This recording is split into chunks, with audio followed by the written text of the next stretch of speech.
Okay. I'm going to go ahead and get started. I pulled together some slides this time just to kick off the beginning of 2023, and happy 2023 to everybody. So if we can move on to the next, oh yeah, this slide right here.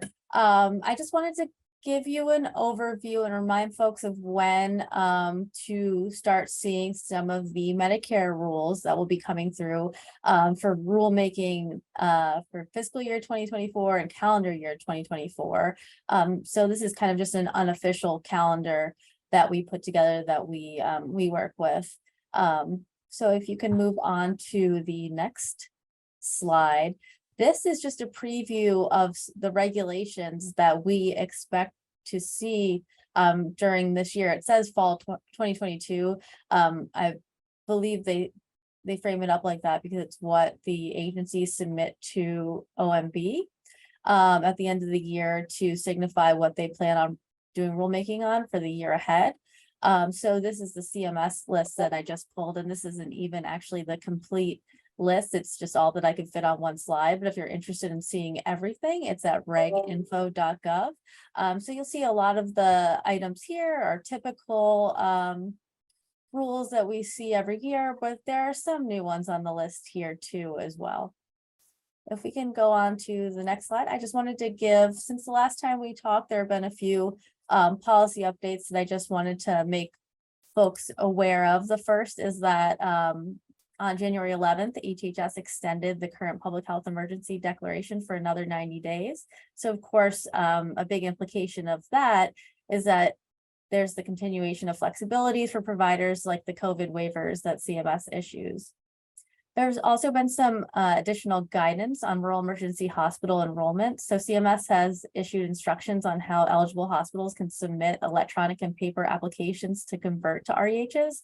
CMS also issued guidance to the Medicare administrative contractors on how to process REH enrollment applications and how to update payment system to process REH claims. You may have also seen that the Census Bureau released their 2020 urban area files, and several organizations use these urban area files to define rural areas for multiple programs, including OMB, the Economic Research Service, and of course, FORHP. So if you're interested in seeing the list or just for more information, I would point you to the December Federal Register notice that you can access through the link on this slide. Additionally, back in December, CMS published their notice of benefit and payment parameters proposed rule for 2024. So these are the updates that CMS is proposing for policies related to standards for health insurance issuers and the marketplaces that offer qualified health plans through healthcare.gov. And CMS is accepting comments on the proposed rule until January 30th. There's some rural relevant proposals here around network adequacy, essential community providers, special enrollment periods, and navigators and other assisters. And of note, I would just make people aware that CMS is proposing to add rural emergency hospitals as a provider type in the other ECP providers category. And as defined in statute and regulation, ECPs are providers that serve primarily low-income and medically underserved populations. And there's some requirements around the percentage of ECPs in a network. I also just want to make people aware that CMS recently awarded the first round of Medicare-funded residency slots to 100 teaching hospitals across 30 states, DC, and Puerto Rico, effective July 1st, 2023. And these GME slots prioritize hospitals located in rural and underserved areas. And importantly, I want to flag that CMS is set to create 200 new positions every year over the next 5 years. The application period for the round of 200 residency slots for this year opens in January and will close on March 31st of 2023. If we can move on to the next slide, I just wanted to call out a few sections from the recent budget bill that passed at the end of the year for the rest of fiscal year 2023.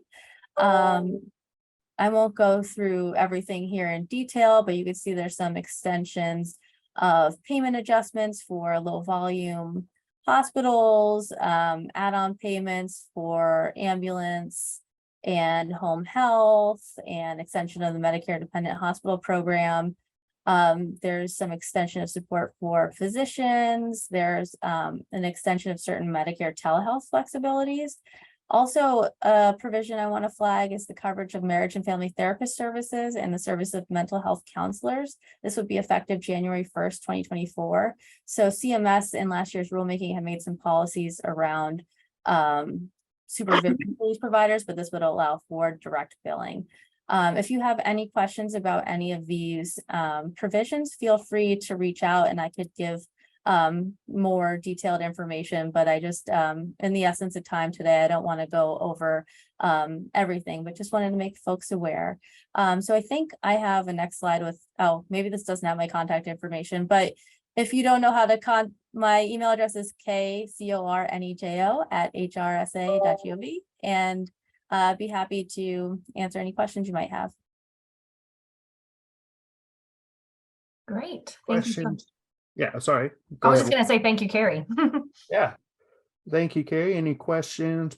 Feel free to put them in the chat or raise your hand, and we will make sure those slides are included with this event. And I will pass it over to Janelle with Arquita. Janelle? Oh, actually, before Janelle, I've got a couple of quick updates on the FORHP side.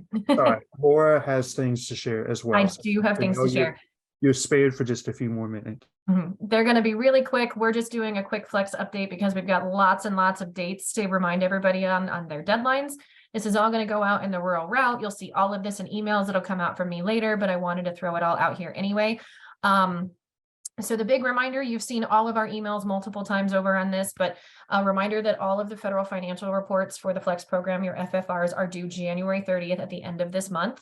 I know that most of you are not the people who do your FFRs. It all comes from your finance office, but we can't process your carryover requests until that FFR is in, because the FFR tells us how much unobligated balance you have. So if you think you might be late on it, please reach out to your project officer now, and that way we can work on our like a backup process. But that then leads me into saying that the carryover requests are due on March 1st. And I'm going to reiterate this, it's been in all of the emails. March 1st is a hard deadline. This is the one thing that we cannot give extension requests on. So please, please, please make sure that you are contacting and talking to your project officer now to work on your carryover requests. If you think there may be a delay, like we need to get everything in before March 1st. I know several of you needed, they had asked for extension requests to work on the details for the rural emergency hospital budgets. I think a lot of those deadlines are coming up. I know for some of my states I've worked with, some of those dates are coming up as of January 30th. So just a reminder to get that ready, talk to your project officer, kind of let everybody know what you're thinking, what may be out there, what may not be, and we can keep talking. And you also saw an email that went out last week from Arquita with all of those in the brand new measures for MBQIP that are under consideration. This is an open feedback period right now. So we are, there's an electronic form that was emailed to you, and it is also linked here in the slides, which you will get later. All of that feedback is due back by 5 p.m. Eastern time on Tuesday, February 28th. This is a really great opportunity for us to hear what you're thinking. So please do not be shy. Tell us the good, the bad, the ugly, everything that you think on these MBQIP measures, and we can pull it all together so we know that we're making really informed decisions for the future. And last but not least, just a couple more quick dates. The NCC is going to become available in EHB on March 2nd, and that will be due back to us in EHB on May 5th.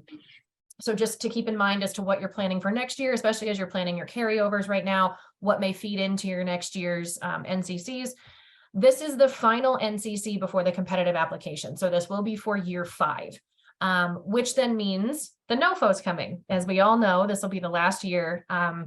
So the NOFO is going to be available in winter of this year. I don't know when, we don't have dates, but winter. So just keep that in your brain, in the back of your minds.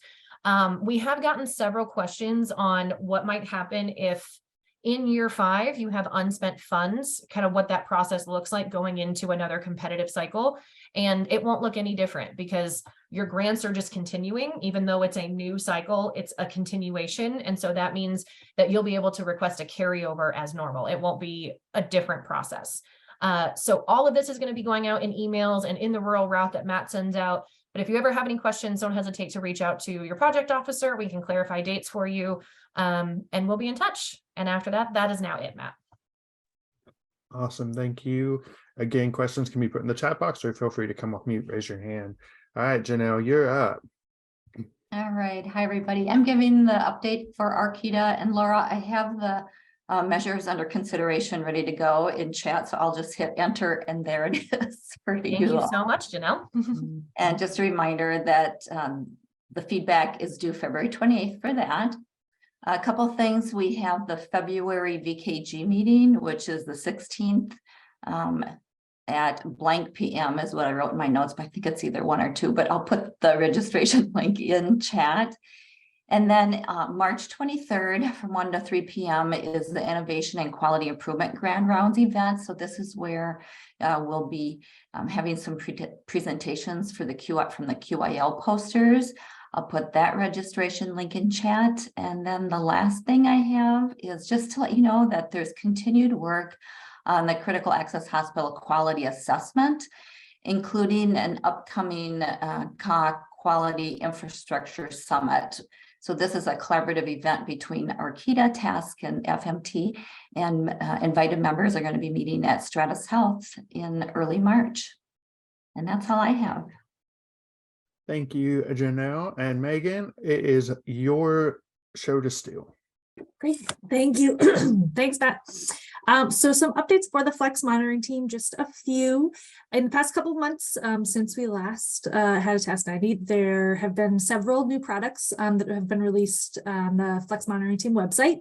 One is a policy brief on cancer screening and treatment in cause. Another is on financial characteristics of cause participating in accountable care organizations. There are 2 briefs related to interpretation services in cause, as well as rates of limited English proficiency. And there is a brief and a webinar recording on the impacts of CA independence and system ownership during the COVID-19 pandemic. So lots of Flex monitoring team products on our site, and I'll stick some of those in the chat in a moment.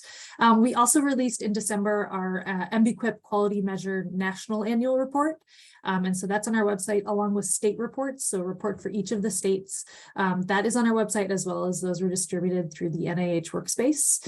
And the most recent MBQIP quarterly reports for Q3 2022 EDTC data were released yesterday. And so if you haven't yet looked at those, take a look.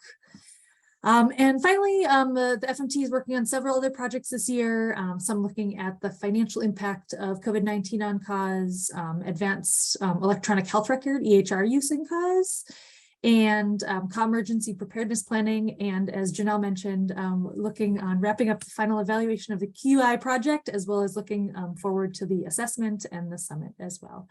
So I'd say for anyone who has questions or thoughts, feel free to reach out to us on the FMT. 30th of 23, carryover requests are due on the 1st of March. And so that's a hard stop, as Laura mentioned. Hold on 1 second. There we go.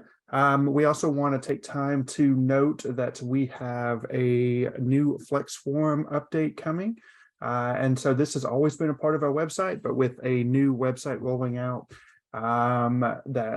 we will also be moving the forum to a new platform.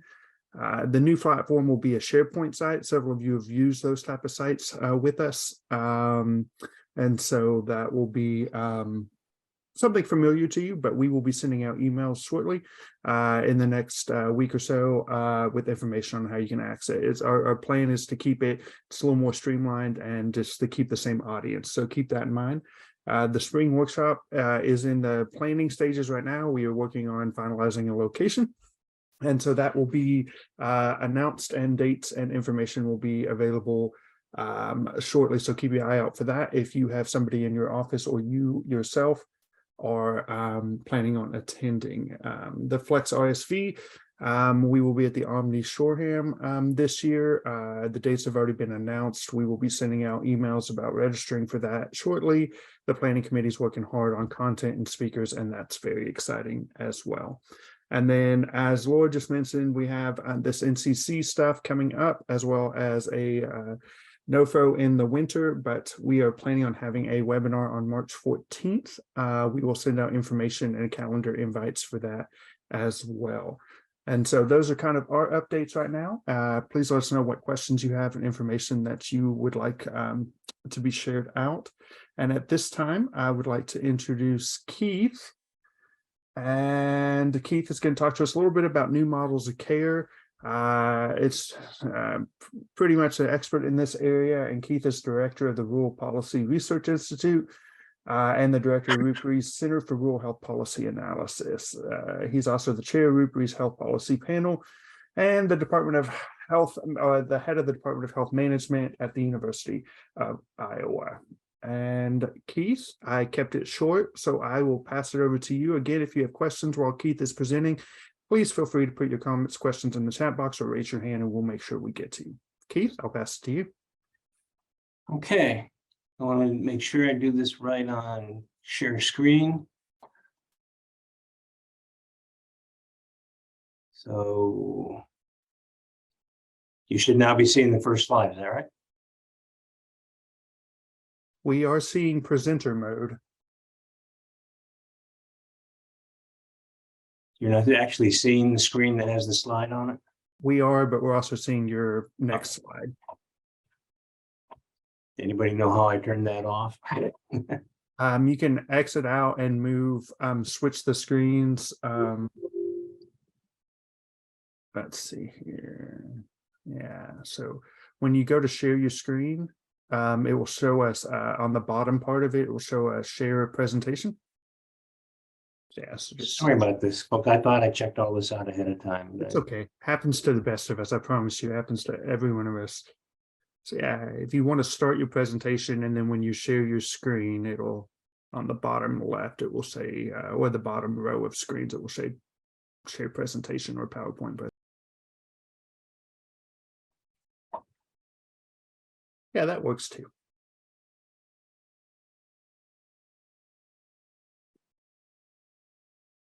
Okay, so now you're seeing the, That's correct. okay, let's just go with that. Perfect. Don't take any more time here. My job this afternoon is to sort of set the stage for the conversation for the balance of the webinar. So I'm going to go through this fairly quickly on new models of care. And as I've said in the title, what to expect and how to prepare. So I'm doing that by giving you some information about the current landscape, some of the new models that are coming out of the landscape of federal and state policies. And then I'll close with a little bit of thought about preparing for transforming modalities of patient care. First, the landscape at the federal level, there's a move toward categories 3 and 4 of what we now know as the HCP land model. And the next slide will give you that model. And within that context, the goal is to reach 100% of Medicare beneficiaries in the traditional Medicare program in advanced payment models by 2030. And the way to get there is mostly through the Medicare Shared Savings Program. And I'll talk about that and the changes to it, which is not a demonstration this time, but actual changes to the program. Other designs that shift downside risk to providers like global budgets, direct contracting, which is what's in the ACO REACH program now, all geared toward achieving the quadruple aim of better patient care or experience, population health, lower costs, and provider satisfaction. So this is the HCP land model. And as I said, the move is to get the categories 3 and 4. We're mostly moving into 3 right now, payment models built on a fee-for-service infrastructure. But the idea is to move to category 4, true population-based payment. The shared savings program is the primary vehicle. I prepared this slide about 2 weeks ago, and the new numbers for 2023 came out 2 days ago. So I'll do a little bit of updating off the slide here. We're now at 456 ACOs in the country with in the composition. Now we're up to 2,240 rural health clinics and 467 critical access hospitals. The other numbers I haven't had a chance to update from last year's, what percent are on one-sided. The two-sided includes people in basic tracks and so on. This is the map that shows you where the beneficiaries are. The key point from this map is to note there are beneficiaries assigned to Medicare Advantage in nearly every county in the country, and some of the darker shades are present in rural counties. The changes that are coming as the plans submit their information to become eligible ACOs in 2024. So that at the top of the slide, I've used both years 23 and 24, 23 for the submission, 24 for when they're in. And there have been very important changes made to the program. It's possible to stay in the basic track for up to 7 years. That's the upside risk only, not being at downside risk. The advanced interest payment will be available for the low revenue ACOs, which is primarily going to be rural. It's a one-time $250,000 payment plus per beneficiary payments for the first 2 years, modeled after the demonstration of the advanced investment model, the AIM model. Changes to the minimum savings rate that allow savings, and when you haven't met yet the minimum, so you can start sharing savings from 0 up. It's just that you'll get savings at a lower rate at those bottom levels. Introducing the accountable care perspective trend that adjusts benchmarks calculated based on national and regional rates. This is an effort to not penalize ACOs for their success, especially in rural markets. The ACO may account for big market share, and if it saves money in 1 year, that gets calculated into the Medicare benchmark for the next year, you're shooting yourself in the foot, as the saying goes. This is an adjustment to account for that.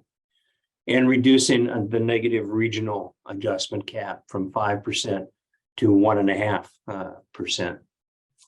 Adjusting for prior savings, adding back into the benchmark a portion of the savings generated by the ACO, another adjustment to account for success and rewarding it rather than penalizing by lowering the benchmark. Hey, Keith, quick question for you. We had a question come in about the map on page 6 slide 6 that you shared. Is that a map for all hospitals or just rural in ACOs? This is a map based, I'm sorry I went through it so quickly. It shows you where there are assigned beneficiaries. It's not a map of providers. Perfect. It's drawn from CMS's page, and this is how they present the spread of ACOs. They're doing it by where the beneficiaries are. Okay, perfect. Thank you. Thanks for the question, so I could clarify that.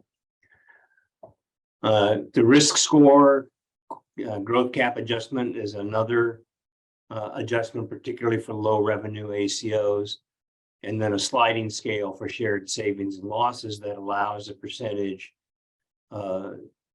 that allows you to share savings even when the ACO quality performance is below the 30th percentile, but at least in the 10th percentile in one of the 4 outcome measures. There's a word left out there of that slide. So that's an effort again to make sure that particularly smaller ACOs early on are able to share savings.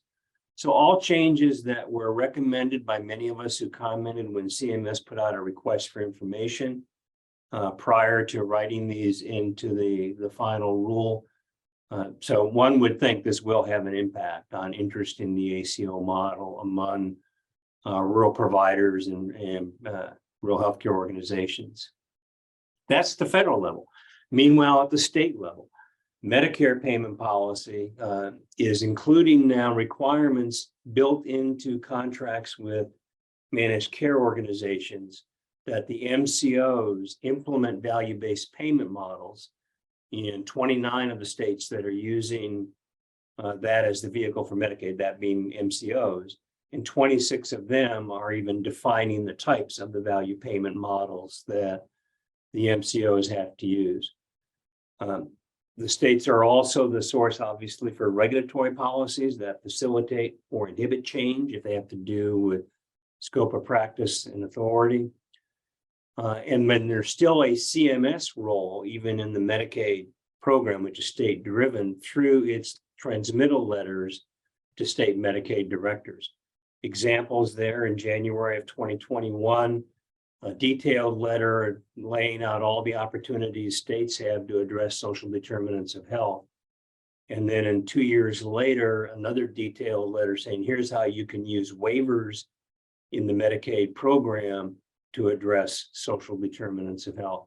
So CMS doesn't have direct authority in Medicaid, but the transmittal letters, one of those, I can't remember which one, is 26 pages long. So they're laying out a lot of the detail that state Medicaid directors and programs could pick up on. And again, the point of the slide is even if you are in states where the state has turned to MCOs to run the Medicaid program, they're building into their contracts with MCOs some of these notions about value-based payment, and they can build into those contracts addressing social determinants of health. Commercial plans are also an important player in value-based payment. In fact, the earliest efforts in shared savings were from the commercial side before Medicare post-ACA introduced SSP as part of its effort. And I wanted to point out why private insurance, commercial insurance is interested in this. One reason is there's a marketing advantage to say that you are addressing community needs. Another is it is a way of reducing the medical loss ratio. So if by moving to value-based payment, you are doing a better job of keeping people healthy, you're spending less on medical care, so you're affecting the medical loss ratio in the insurance parlance. It also affects return on investment for the insurance plans and enables them to lower premiums if they are in a competitive market.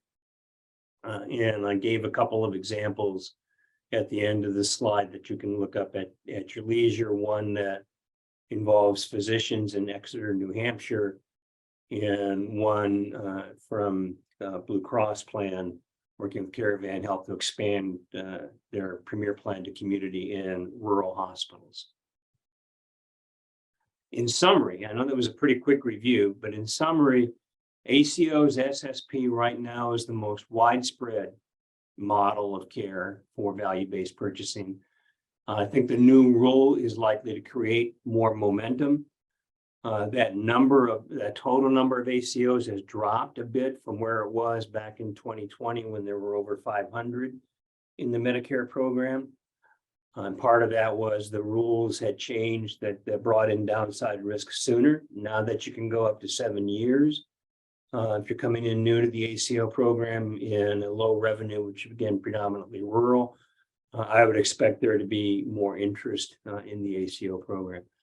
Bundle payment, which I'm not going to go into detail about this afternoon, is still a model that's out there, still in play. There, my own crystal ball says expect more spread of that through commercial plans than through Medicare and or Medicaid, but it is still an option. Global budgeting is out there. I'm sure Janice will talk a little bit more about that. And other CMMI demonstrations to be determined. There's still an effort underway to develop demonstrations, or at least one major one that's specific to rural. We know the previous effort of about 2 years ago that took 2 years to roll out, the chart effort has not been what everyone hoped for. So it's back to the drawing board to think about what's coming, but that is still in CMMI's work plan to develop rural specific demonstrations. And I closed this slide by saying next up, because who knows, the move for value-based payment is sort of regaining momentum now that we're coming out of the depths, if you will, of the public health emergency. We know it's been extended for 90 more days in COVID-19, but there's more attention now being devoted toward payment models than anybody had time for a couple of years. So what does it mean in transforming care? This is moving in my presentation toward what we need to do to be ready for those changes. Value-based care is important. And I make a distinction here that value-based care, that's things like care management, chronic care management, community health services, preventive health services are all the basis for success in a value-based payment model when payment begins to be a function of patient outcomes or overall patient data. And it's important to get into that stream. If not the payment model yet, at least get into the stream of developing the care model that can be successful as the payment model shifts.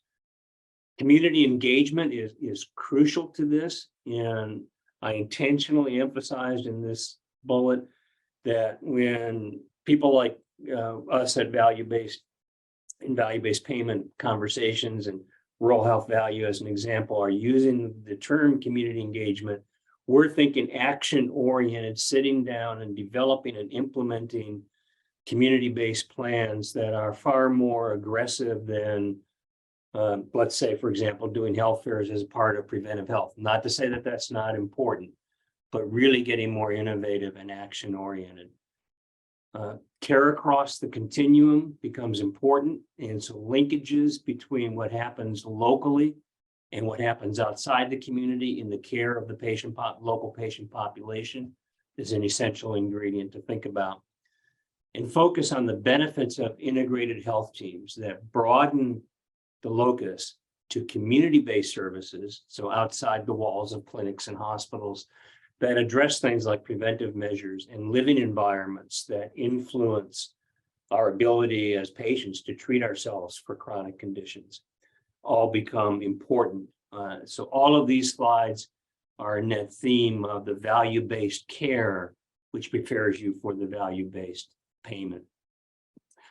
So to conclude this quick run through, here's what I would say needs to be done.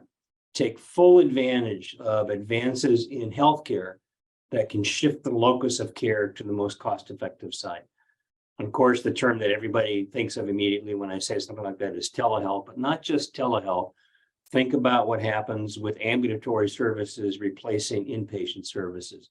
How do you take advantage of that in a rural community? Are there some services in rehabilitative care that you could do locally that you used to have to transfer a patient into an inpatient site somewhere else? So taking full advantage of what's happening in how care is delivered. Take full advantage of any investment capital that's available to build and maintain information systems, whether that's getting into an SSP with that investment model or it's grant programs that are out there from sources you may not normally tap, like USDA, that create some investment capital. All could be brought into play. Take full advantage of support for building networks and taking action through networks, and make sure that, I don't mean to sound sermony here, but make sure the networks are truly integrated decision-making networks. It's not a matter of the usual partners that we get together with for things like a new initiative in making sure people are getting some specific preventive care. This is really building and maintaining decision-making networks.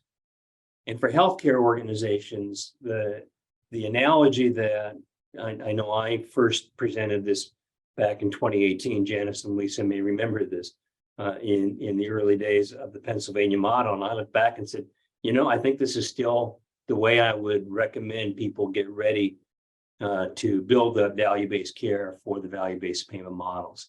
And so here's my metaphor, and it's building a race car. And I take this, for example, the engine of the car is the finance. And you need to look at what the current finance is to be able to compare it to what happens under a shared savings environment, understanding any cross-payer issues. It helps if you are fortunate enough to be in an all-payer demonstration, what it means to operate at full risk.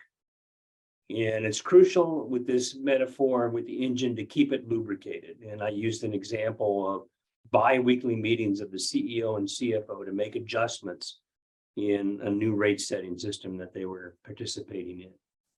The wheels of the car are all those community partnerships in the true sense of community engagement. And that's what helps you maintain continuous progress toward meeting community health objectives and maintaining tire pressure. So spreading resources to meet health needs through the appropriate agency. You think about the balance that you have to have in the tires of a car. That's the balance between what are you spending in direct clinical care? What are you spending in community-based services? How does all that balance out to keep you moving forward on a journey to value-based care? And then finally, the body of the car are all the strategies and tactics that we can build on top of the engine and the wheels now to move forward. Things like care management for high-risk patients, identifying pressure points and driving expenditures and work to control. An example that is still used a lot, looking at data from the emergency rooms and who's coming in frequently and what might you do in community services that lowers that frequency of use of emergency rooms. And population health measures to achieve community health goals. I added in the typical resources, some from Rural Health Value that you can draw from our website, in my own contact information. And then because some of this information comes from our research center, the Rural Health Research Gateway information as well.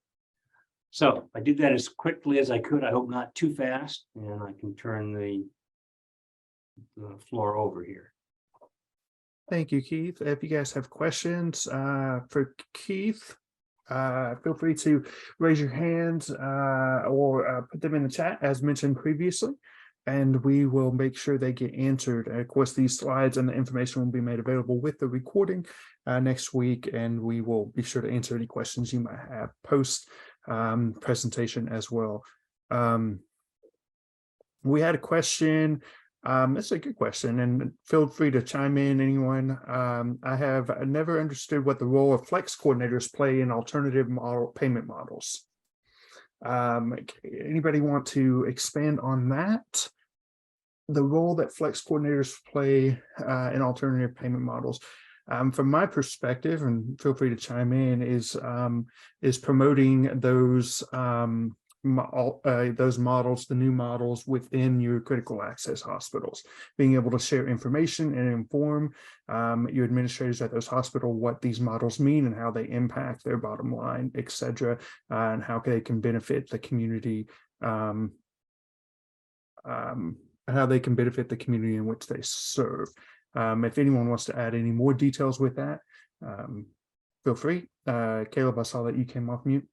I would add a comment to that, Matt, that when I talked about making sure you're playing out all the sources for investment, that's a facilitative role I think flex coordinators could play.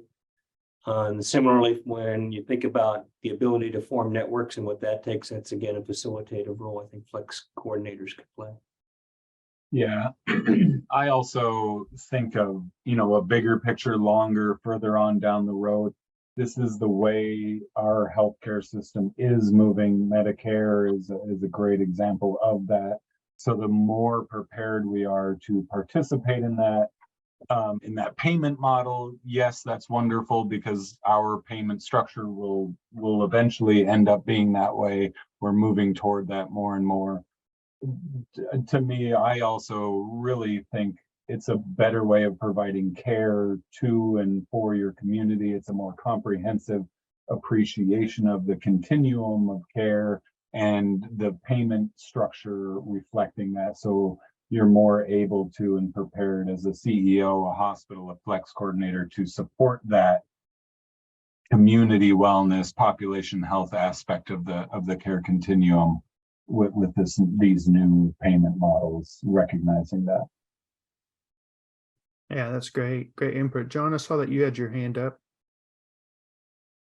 Yeah, thanks, Matt. And Brad also dropped something into the chat box that I think also answers that question that was just raised. As for me, like you all, for me, it's educating our hospital CEOs and decision makers and leaders, including the boards, as to what is coming their way in the form of value-based care. And I think Keith has done a great job of laying out the ACO version, which is the standard that CMS is pursuing, but they've also have emphasized managed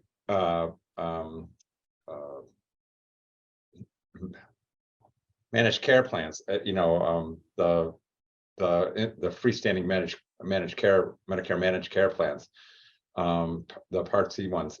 Keith, how do you see those moving forward, particularly with respect to including critical access hospitals as part of their networks? Medicare Advantage, for Medicare Advantage. Medicare Advantage, in terms of how they interact with their networks, is still, for me anyway, a bit of a black box, because it's so proprietary, because of course they're competing with each other. We need to learn more about how often they are using value-based payment models rather than just directly negotiating discounts off of fees. And I frankly don't know, because as I say, that's been a bit of a black box.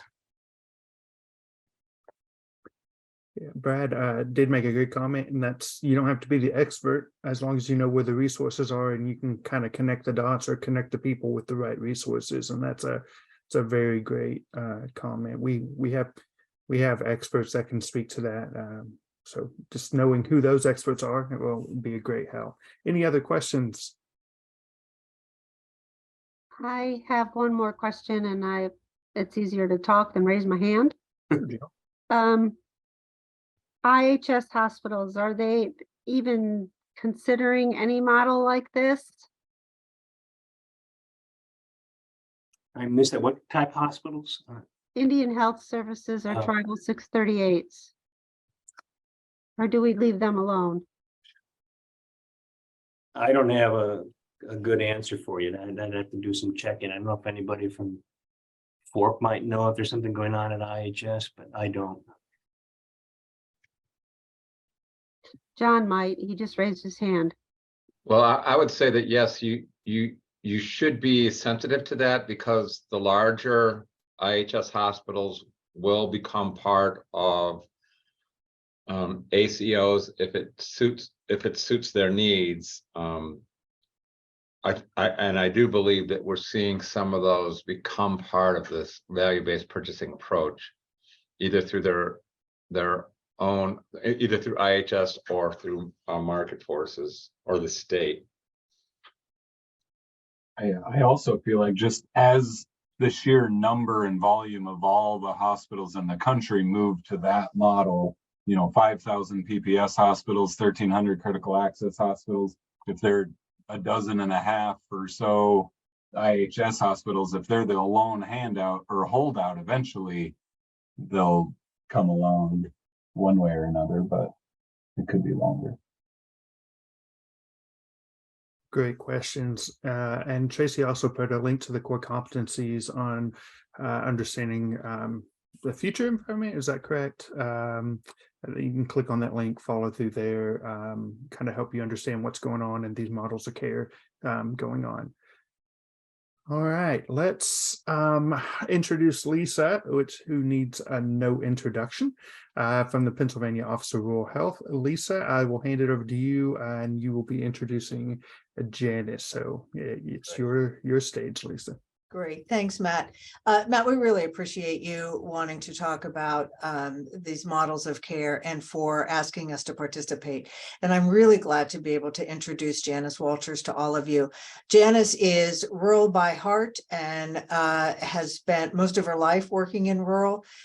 She was the CFO for a critical access hospital here in Pennsylvania, which is how we first got to know her. Then she worked as part of the leadership team that developed and launched the Pennsylvania Rural Health Model, and has been at the leadership of that since its inception. And she is now the COO of the Rural Health Redesign Center, which not only does, it obviously runs the Pennsylvania Rural Health Model, but has branched out into other programs as well, and is the federal grantee for the Rural Emergency Hospital Technical Assistance Program. So it's great to be able to have Janice on here. So Janice, I'll turn things over to you. Thank you so much, Lisa. Can folks see my screen? hit share. Yeah, there we go. There you go. See it? Oh, Yes. great. Thank you. I'm not as proficient with Zoom as I am Teams, so bear with me. Keith, you're not alone. So yeah, thank you for the opportunity to be here. I'm certainly pleased to have been asked to present on our Pennsylvania program. So that will be the scope of what I'm talking about today.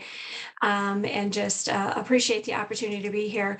So really my goal for today is to provide a high-level overview of what the Pennsylvania Rural Health Model is. My presumption is that most of you have probably heard about the program, but just want to remind all of you what the work is, what the goals of the program are, what we're trying to achieve, as well as, the progress that we've made over the last couple of years. So just highlighting some of the conversation that was already had as part of this meeting. Certainly a lot of new value-based initiatives that progress slowed in the COVID years, but we were fortunate enough to be able to continue to advance our program despite the pandemic.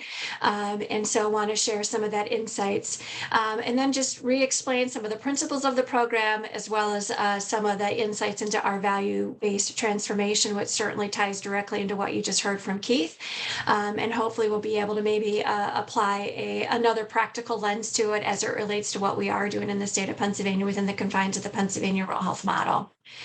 Just to remind everyone what this program is, it is a partnership between the federal government, CMMI, and the state of Pennsylvania to test an alternative payment arrangement specific to rural hospitals. And really what we're trying to achieve is threefold, recognizing that not only in the state of Pennsylvania, but across the country, and the crisis continues post-pandemic. It's even, I would say we're in more of a crisis position than we were pre-pandemic with our rural hospitals, but it really is to test a way to hopefully improve the financial positions of the participant rural hospitals over time. Additionally, we are trying to improve the health of the population served by these rural hospitals, and really increasing access to care, increasing focus on chronic disease management and preventative screenings, and then specifically focusing on reduction in substance use related deaths in the state of Pennsylvania. So again, tying back to everything that you just heard from Keith in terms of how to get ready for this, the things to be focused on, certainly ties into preparing for whether it's an ACO or a global budget type of methodology. And then certainly the third thing we're trying to achieve is really reducing the total cost of care over time. So recognizing that, our rural communities have not reached, the poor health outcomes overnight, and certainly recognizing that, infrastructure needs to be built to address the needs of the rural communities, but certainly then with the goal of curbing that cost of growth over time. Because this is a program in partnership with the federal government, certainly we do see our role as informing, the rest of the country, CMMI, in terms of what works well within a global budget framework and what doesn't work well. And certainly our program has been ripe for learning along the way. We certainly know that there's still needs for programs of this nature, and really part of our work that we have done over the last number of years and can continue to do into the future is really, again, creating that learning environment to learn what works, what doesn't work, so that CMMI and others can take learnings into the next iterations of these programs. So just to give you a snapshot again of the program, we did launch this in 2018. 2018 was our pre-implementation year, and we spent a lot of time building methodology, engaging stakeholders, and really, I would say, trying to get the program off the ground. We did launch the program in 2019 with 5 hospitals and 5 payers enrolled at that time, Medicare fee-for-service, obviously, and then we had 4 Pennsylvania-based insurers come to the table as well. To remind everyone, this is a voluntary all-payer program here in the state of Pennsylvania. We did recruit additional hospitals and also recruited additional payers in 2019 to begin participation in 2020. In 2020, we grew to 13 hospitals. We actually added one national payer. We were able to add Aetna from a payer participation perspective. Again, we worked on recruiting more hospitals, and then again maintained the program despite the pandemic, because certainly in 2020 the pandemic was hitting, and we did have to make some flexibilities to the program. And then we also created the Rural Health Redesign Center. So this program started out in the Pennsylvania Department of Health with the vision of creating an independent entity that would take on this work, take it out of the governor's jurisdiction, create an independent entity with an independent governing board. That work happened in 2020. And then in 2021 through 2024, it's really about maintaining the program. And so we did add additional hospitals in 2021. We grew by 6 more to our total count of 18. Maintained all of our current payers, so we are not recruiting any more payers, but we have been able to retain those that we have recruited to the table. And again, we maintain momentum through COVID, and now we really are focusing on execution. So for the first number of years, it was recruiting, growing our program, and then really focusing on execution. So this is where the program currently stands now, the footprint that it has in the state of Pennsylvania. All of the areas that are identified in blue are basically the geography served by our 18 participant hospitals. So any of the areas that are dark blue on this map are really what we call our rural geographic area. And that is where there's a high prevalence of folks from the community using that rural hospital. And then the other areas in blue indicate what we call our catchment areas. So there's still people using that hospital for services, but maybe not with as much of a dense population. So any place that there's blue is where the Pennsylvania Rural Health Model Program is currently existing and driving rural transformation. We do estimate that about 1.3 million Pennsylvanians are covered by the blue footprint on this map. And we have just slightly over 1 million covered lives. We have about 125,000 Medicare lives. Medicare Advantage at 192, commercial payers just north of 400,000 members, and then Medicaid MCOs at 295,000.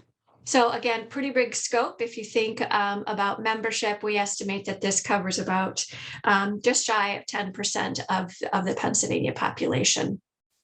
So the other thing that we are allowed to know now that we finished our recruitment, I like to say we know the denominator, who our communities are that we're working with, to understand the starting point. But we certainly have been able to identify that this program covers, as I stated, about 1.3 million Pennsylvanians. We estimate that to be about 10% of our populations. And as all of us know on this phone or in this meeting, that rural hospitals are typically the economic engines within the rural communities. And certainly that's what our data is showing for our participant population as well.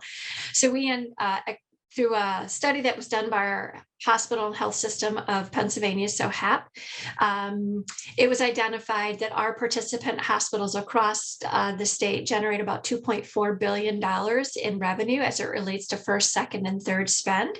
And we estimate that's about $886 million in salaries that are being paid by these organizations, and just shy of 18,000 jobs. So again, very, I think, symbolic of what rural communities across the country do for their communities from an employment perspective, not only a healthcare perspective.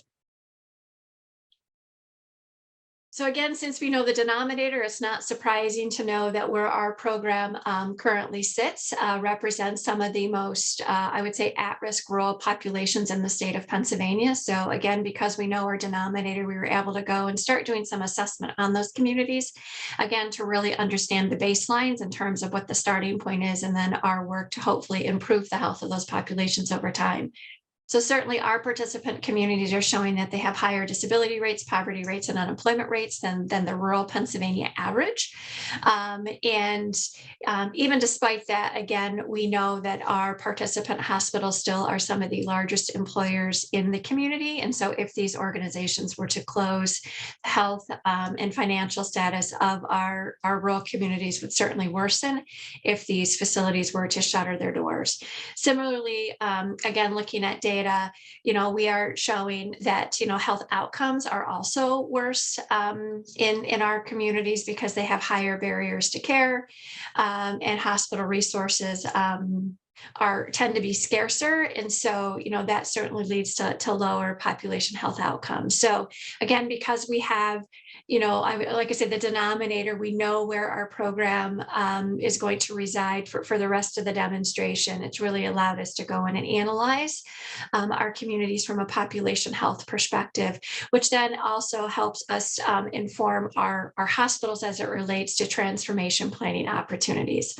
So really just wanted to share kind of that high level overview of, where we've been able to grow the program to in the last couple of years, the scale and impact that we've been able to reach, as we continue to move the program into the future.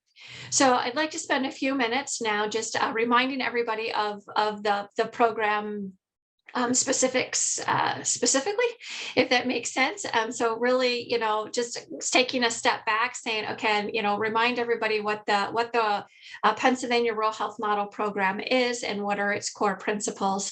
And so really, the goal of this overall program was really first, again, to stabilize cash flow into the rural hospitals, to give them a predictable revenue stream by which then they could hopefully be better prepared to run their organization.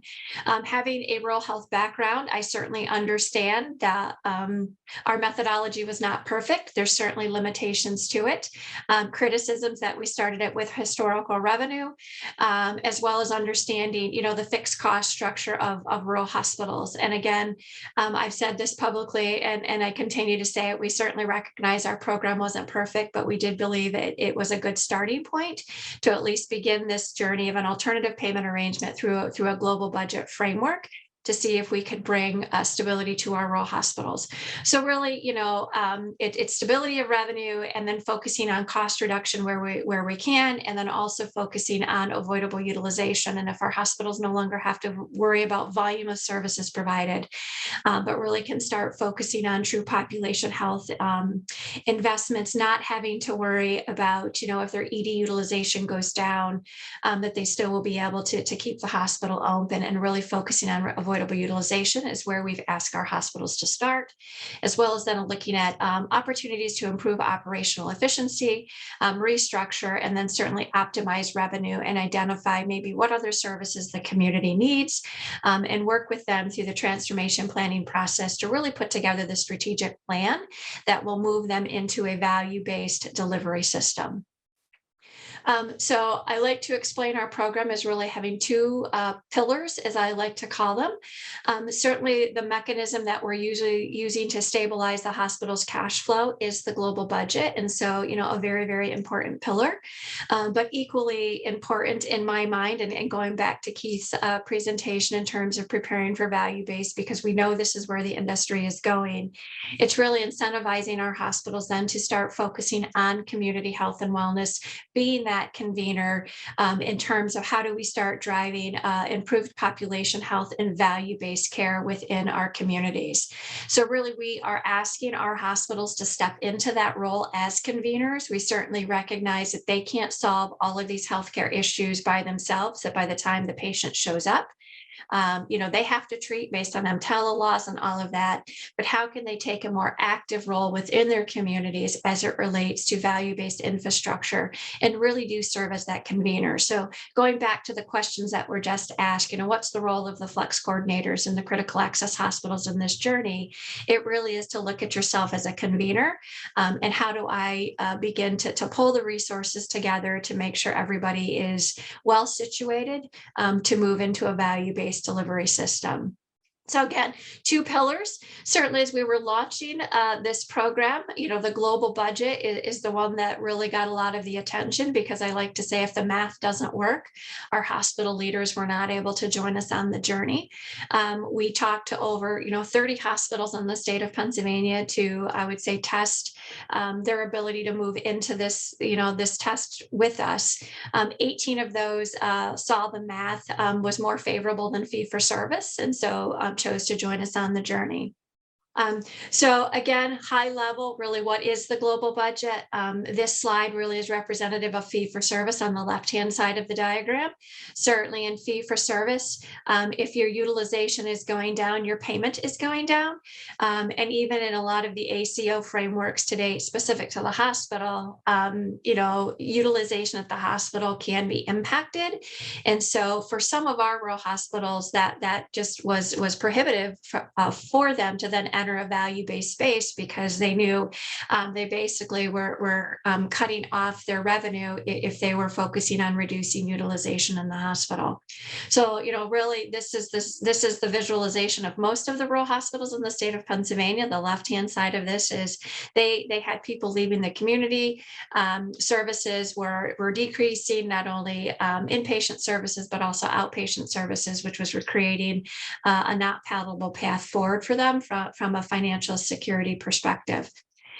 What the global budget is really looking to do is taking that historical revenue, again, that can be a criticism, but it was a good starting point to say, if we looked at that historical revenue and we paid that consistently to you over time, and then we built methodology, and there's some adjustments to the methodology that I'll get into in a little bit, but really that global budget became the baseline of payment for all future years.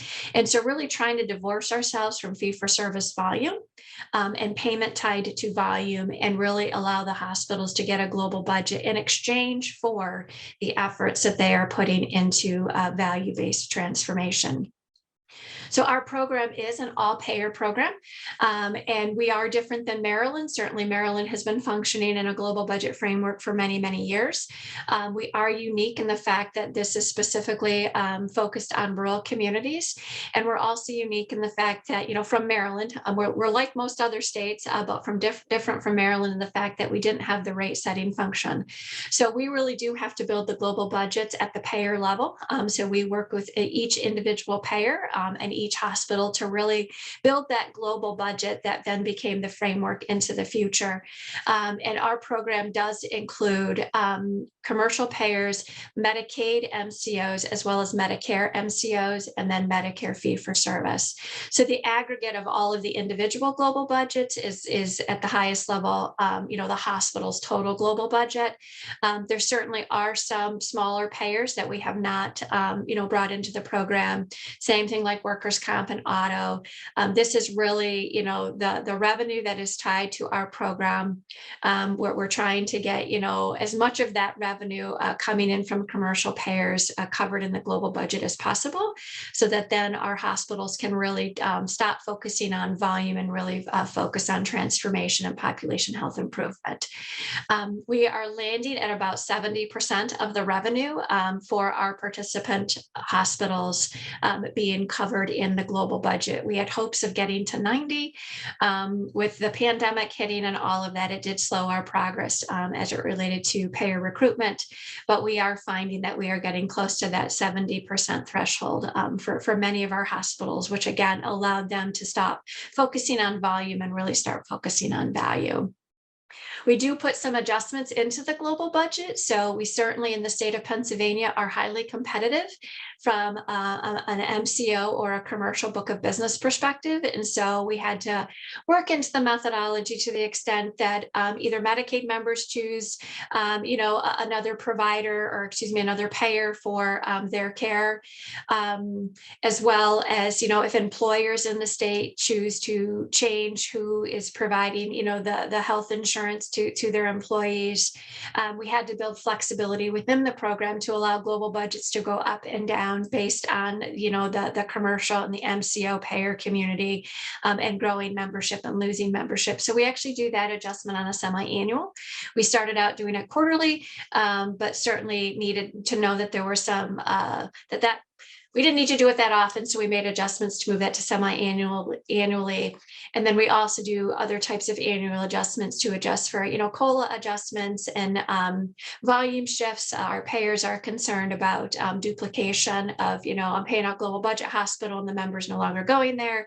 And so we do have some unplanned volume shift adjustments, again, to protect the payer community, demographic adjustments from a Medicare perspective, and then certainly other adjustments And we certainly did use that specific to the COVID pandemic. And we certainly were thankful that we did have this exogenous factor adjustment language in our methodology that gave us flexibility to manage through the pandemic periods. So now moving more into the transformation plan side, again, we're asking our hospitals to work differently. Transparently, it takes a different skill set to be successful in value-based than fee-for-service. And certainly Keith touched on that during his presentation in terms of how can hospitals be preparing now. And it really does, take a different skill set. So I think one of the first things people can do is start with educating themselves in terms of what is needed in a value-based arena versus fee-for-service. And so really we're asking our hospitals through the transformation planning process to begin focusing on that utilization that's coming into their emergency rooms, or maybe they're, coming through their inpatient floors, whether that's through observation or inpatient stays that really don't need to be there. That if there was a better continuum of care, through primary care and some of the outpatient infrastructure, this utilization could have been avoided. So really asking our hospitals to start there, understanding their avoidable utilization, and then building strategies to actually help keep people out of the hospital. The hospital wins two ways when they do that. They get to keep the revenue if the patients no longer come in because they're healthier and they're not going someplace else. They're actually not, going to a hospital. The hospital gets to keep that historical revenue in their global budget. And then they also don't have to the cost of providing that care. And certainly we understand that that's a small portion, that many of the rural hospitals' costs are fixed, but there is some variable cost savings to those hospitals if they can successfully impact avoidable utilization.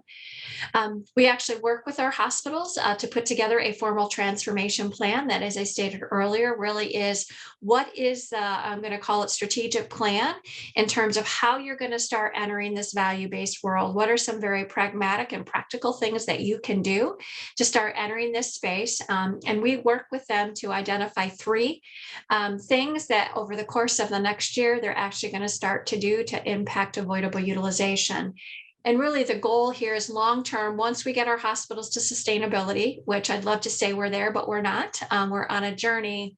But the thought would be then there's resources there available for reinvestment in things that historically maybe a rural hospital couldn't invest in because there wasn't payment for that service. A great example of that is pulmonary rehab. We all know pulmonary rehab and fee-for-service does not pay very well.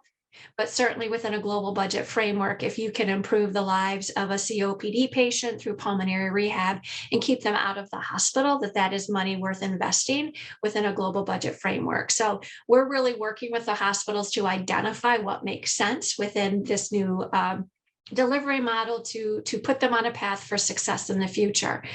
So just showing you some practical things in terms of, where our hospitals have been spending their time.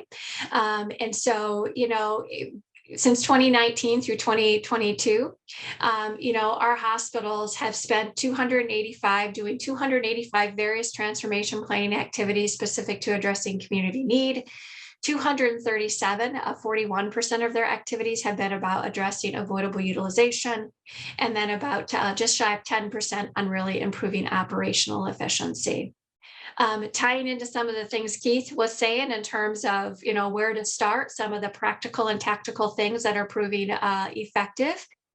Is certainly what is reflective in the information that I'm showing you as well. So care management, 27% of our, transformation activities have been about building out care management strategies, chronic care management, chronic disease management within our rural hospitals. So historically, this type of work has all been thought of in primary care, care management, and focusing on that. Since our rural hospitals are not most of them are not part of a Medicare ACO framework of any nature.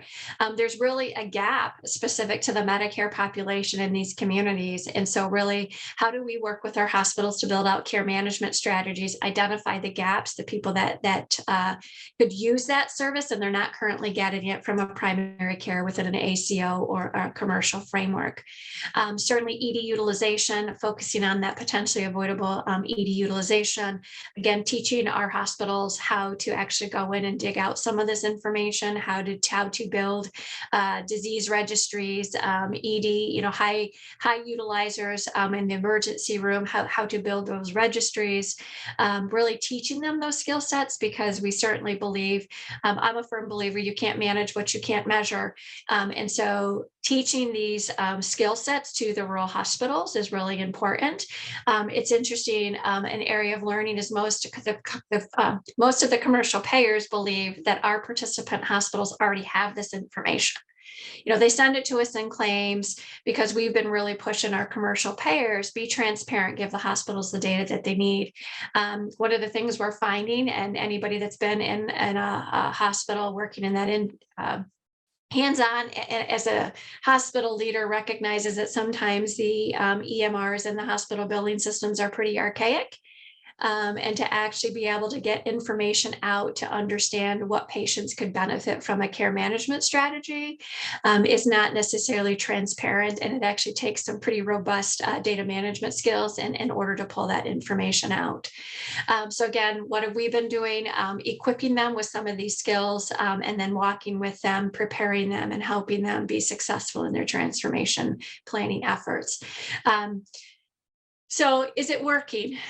So we do have some early data that shows that specific to avoidable utilization, tracking emergency room avoidable utilization, as well as ambulatory sensitive condition utilization, as well as readmission rates, that there is a favorable trend over the period of our program. And so these are just some high level, not real fancy pivot tables that I did a couple of months ago to say, are we actually achieving some of our objectives? And we really do have data to show that within our participant hospitals, avoidable utilization is trending favorably and is decreasing. So again, this is the readmission, potentially avoidable utilization, and then the ambulatory surgery, potentially avoidable utilization that might be coming back into our hospitals. Again, very favorable story. So where we're at from an overall program, we certainly do believe that increased transformation planning, increased education, increased technical assistance to our hospitals will equip them and will lead to decreased avoidable utilization. So we're already seeing early indications of that from the data, and certainly recognize that there's still a lot more work to be done, but we do believe we are reaching many of the objectives that we have set out to achieve within the Pennsylvania Rural Health Model. Certainly, nobody could foresee, the triple the staffing costs and just the escalation of cost. And so I don't want to mislead anybody to think that our program is a silver bullet. But certainly from a testing perspective, we have learned a lot in terms of what works well and what doesn't work well within a global budget framework for rural hospitals. So really where we're going, I'm big on vision setting, casting the vision for the future, continuing to have meaningful conversation with not only our participant hospitals, but even the federal government in terms of what comes next. So our program does end in 2024. We have an up to a 2-year transition period of time there, but we certainly have already started conversations with the federal government in terms of what comes next, because some of our participant hospitals have become to rely on the global budget framework, have found it very, very valuable, and have communicated that they certainly want to continue within this framework, if at all possible, into the future. So again, continuing meaningful communication in terms of what we've learned, and helping to set that vision for the future, as well as practical application and being able to take all of this vision down to bite-sized pieces, work with our hospitals, walk with our hospitals to teach them new skill sets that hopefully will prepare them for the long-term value-based framework that they'll be operating within. So again, our goal is to continue the collaboration, use effective planning with tactical application to continue to see increased results. So with that, that's my high-level update, formal presentation on the Pennsylvania Rural Health Model, and I would be happy to answer any questions that anybody might have. Feel free to raise your hand, come off mute, put a question in the chat box. I do have, and I'll start. Janice, quick question for you. What are your amazing presentation, amazing program, by the way. What are your concerns or barriers for success moving into the future? Or what are you looking at in like a future state?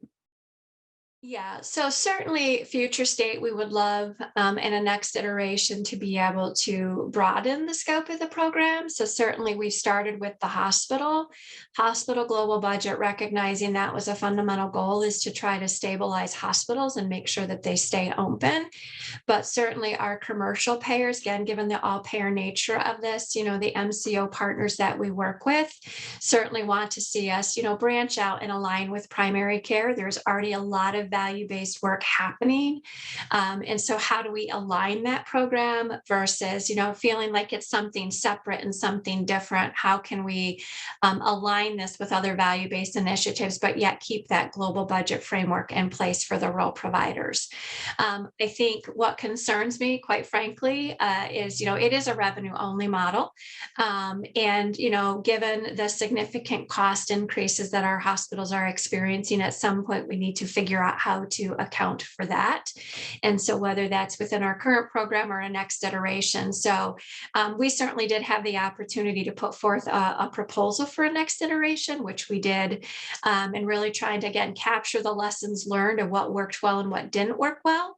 And really use that to inform whether it's a next Pennsylvania program or a next, broader CMMI program, certainly looking to advance and utilize our learning because it's been just a robust learning environment here in the state of Pennsylvania.